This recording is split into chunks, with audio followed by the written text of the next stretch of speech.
নমস্কার বন্ধুরা, নিয়ে আসলাম ডিম বাঁধাকপির রেসিপি। ডিম বাঁধাকপির রেসিপিটা এইভাবে করলে খুবই সুন্দর হয়।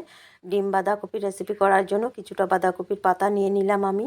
পাতাগুলোর ডাটা মিডিল থেকে সরিয়ে নিয়েছি। আর পাতাগুলো ছোট ছোট করে কেটে নুন দিয়ে মেখে রেখে দিলাম। 10-15 মিনিট পর জল বের হয়ে আসছে বাঁধাকপির পাতা থেকে। ওইগুলো লাড্ডু লাড্ডু করে ভালো করে জল থেকে সরিয়ে নিলাম। কতগুলো জল বের হয়েছে দেখেন।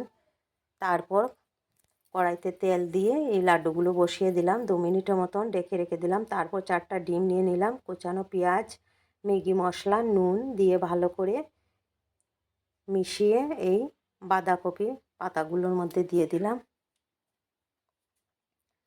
ঢাকনাটা সরিয়ে এটার মধ্যে দিয়ে দিলাম। ঢাকনা দিয়ে রেখেছিলাম, কিছুটা বয়েল হয়ে গিয়েছে বাঁধাকপির পাতাগুলো। তারপর দিয়ে দিলাম ডিমগুলো দিয়ে রেখে দিয়েছি স্টিম কমিয়ে।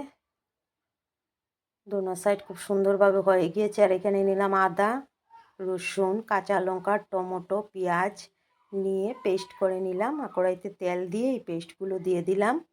দিয়ে ভালো করে নাড়াচাড়া করে তারপর দিয়ে দিলাম নুন, হলুদ, লঙ্কার গুঁড়ো আর ম্যাগি মশলা। জিরা দেবো না, এটাতে জিরা ছাড়া করবো এটা। ভালো করে কষিয়ে নিলাম।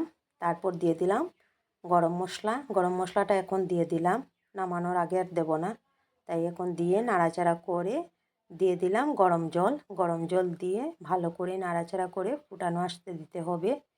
ভালো করে ফুটে আসছে, এখন দিয়ে দেব পিস করে রাখা ডিম। ভালো করে ডুবিয়ে দিয়ে দিলাম সব কটা দিয়ে। আর একটা ভালো করে জাল এসে গেছে, ভালো করে হয়ে গিয়েছে দেখেন। খুব সুন্দর হয়েছে কালারটা, সেন্টটাও খুব সুন্দর বের হয়েছে, খুব ভালো লাগছিল দেখতে। কেমন হলো বন্ধুরাও বলবেন। বাই।